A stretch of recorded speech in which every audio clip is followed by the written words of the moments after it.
in the company of so many distinguished thinkers and experts. Jacques Delors famously said that no one falls in love with a single market. And at the beginning of my first mandate, I thought that that must also be true for our budget. But I must say in these years, I've learned that our budget is much more than a set of funds, programs, and rules. Because I've seen how it transforms lives and livelihoods. It brought flooded farmlands back to life. It helped save millions of jobs at the height of the pandemic. And it enabled a small startup to develop the revolutionary vaccine that saved millions of people from COVID. And this is the life-changing power of our budget. It is the engine that turns our priorities into action, and it is the backbone of our union. In the last 5 years, I must say we have constantly tested the limits of what our budget could achieve.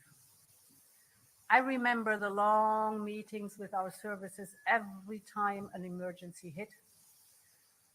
And every time we managed to find creative ways to mobilize our financial firepower for the people and for the business of Europe. For example, during the sharp economic downturns in the pandemic, with the shutdowns, we raised money for our member states with Next Generation EU.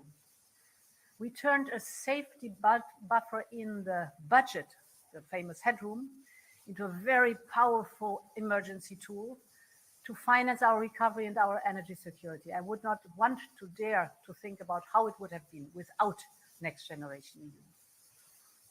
We used all the built-in flexibilities to respond to emergencies. If you think of the floods in Italy, the earthquake in Croatia, but also Putin's full-scale invasion and the energy blackmail we went through. So over the past 5 years, time and again, our budget has punched above its weight. And we must also see now today that we have reached the limits of what is possible. Our current budget was designed for a world which no longer exists. It was the world of 2020. And think of 2020 and today. Today, geopolitical tensions are rising. We see the trade rules that are being rewritten. We see extreme weather events more and more frequent due to climate change. We see the change in technology that is faster than ever. So the new normal is anything but normal. And I'd like to set out some of the lessons we've learned from the current budget and the principles that should drive now our new budget. So let's have a look at what we learned and at the principles we want to apply. First, flexibility. Let me start with the need for a more flexible, agile, and responsive MFF. Today, you all know it, 90% of the budget is pre-allocated from the start. In other words, today we are working with a budget designed in the years 2019 and 2020. I started in 2019. Under this budget, we have worked with flexibilities worth less than 4% of the MFF. This is far too small and far too fragmented, because we simply do not know what we will be facing next. For example, think about the new technologies like artificial intelligence.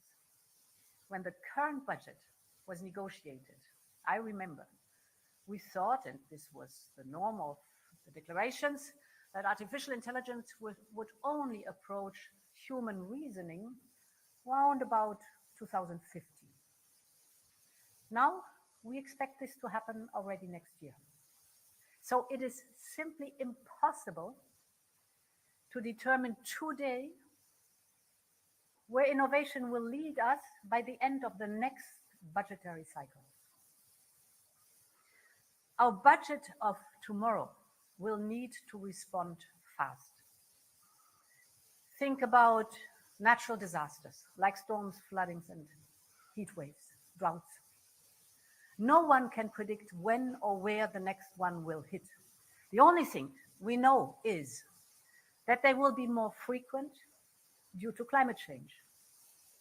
So it is our responsibility to prepare better and help those who are affected by them. In one word, the next budget must be less rigid.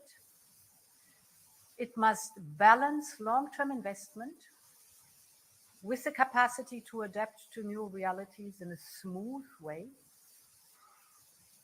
And it must also be able to act like, on the other hand, an emergency strike force when disasters hit. So the next budget must deliver where it matters. It must deliver fast, it must deliver efficiently, and it must deliver with impact. My second point, we need greater coherence in funding our priorities. Today, we dilute our spending power across too many instruments. And we do not coordinate enough between the European level, the national and the regional level, the private sector, the other institutions. We need much greater focus on what matters most. This is actually a key recommendation of the Draghi report. And this is also a key lesson that we learned during the last mandate. Our union is most effective, of course, when we all push in the same direction, all the different levels. With a strong steer, of course, at European level, with simplified access to European fund and coordinated action on the ground. This is, if it functions and if it's delivered like that, the unique added value of a continental budget. We have also learned that local authorities must be deeply involved in designing reforms and investments. Because every territory has its own specific needs. Some need to invest more in education and skills. Others need to invest in the energy grid.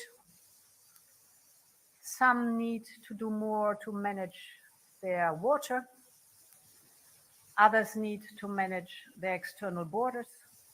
So every territory has a unique set of circumstances and of course knows best how to address them, what is necessary.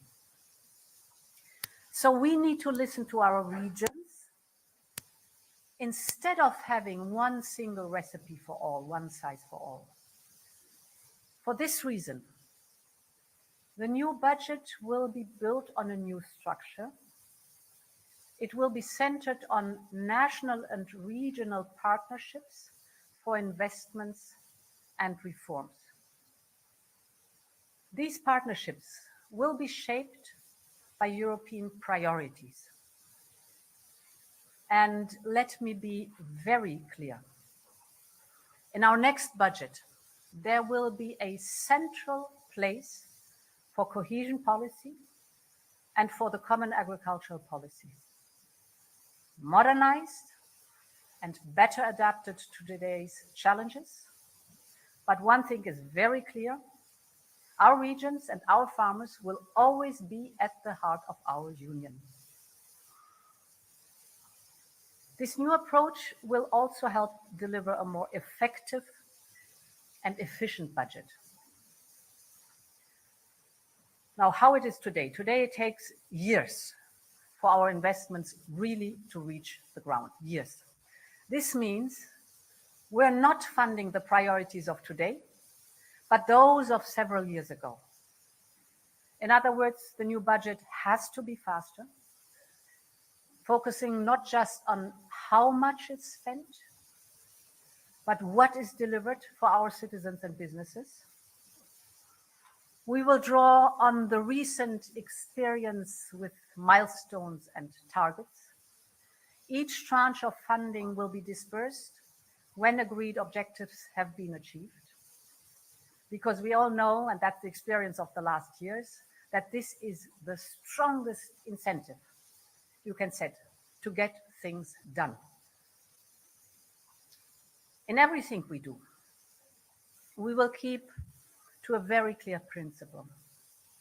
Respecting the rule of law is a must for the European funds. It is non-negotiable. And it is the core of our European way of life. And this leads me to my third point. The next budget must be simple.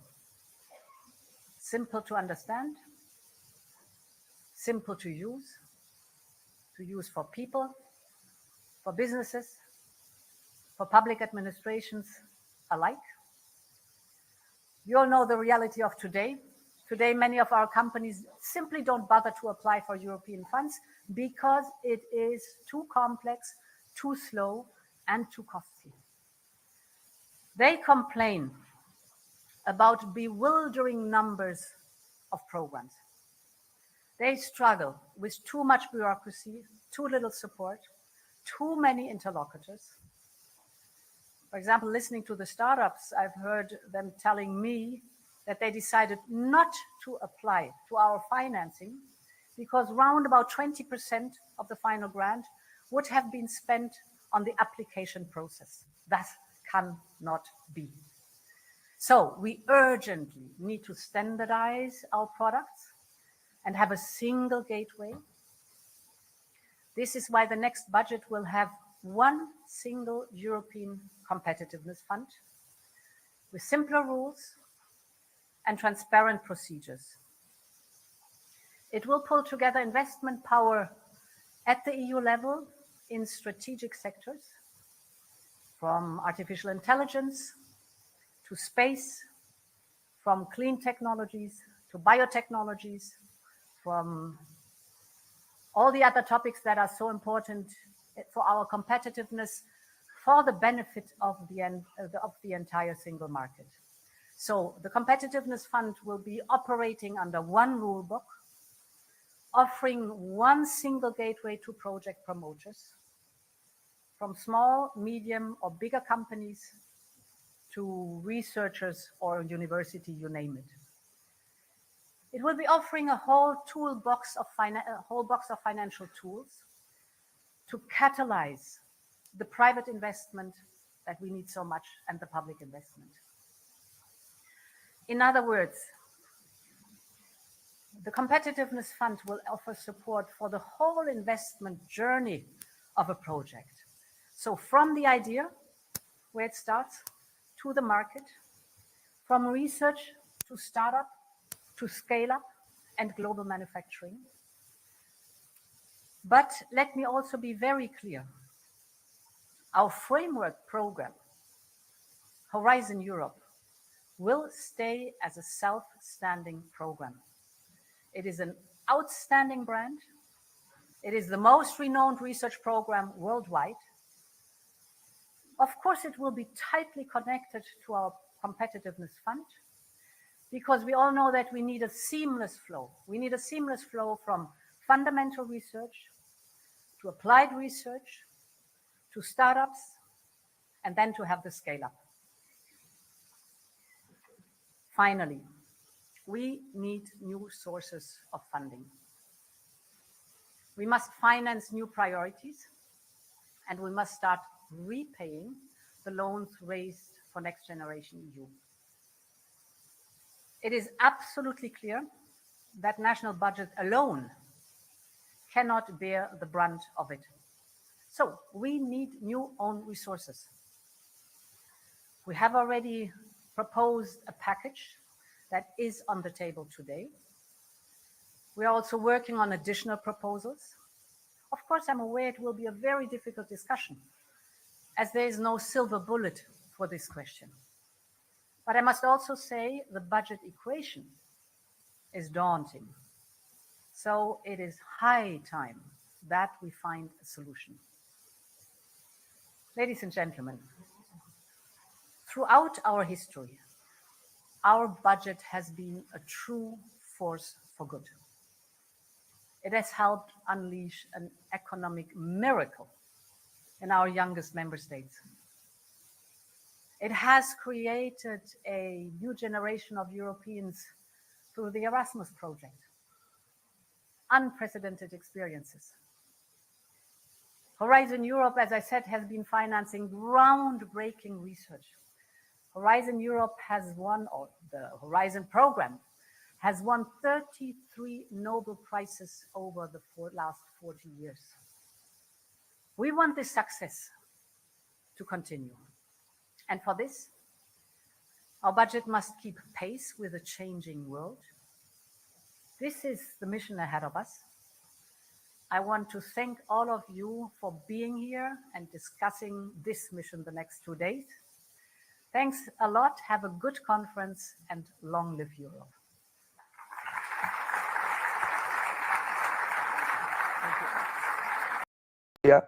Si no llega el alto al fuego.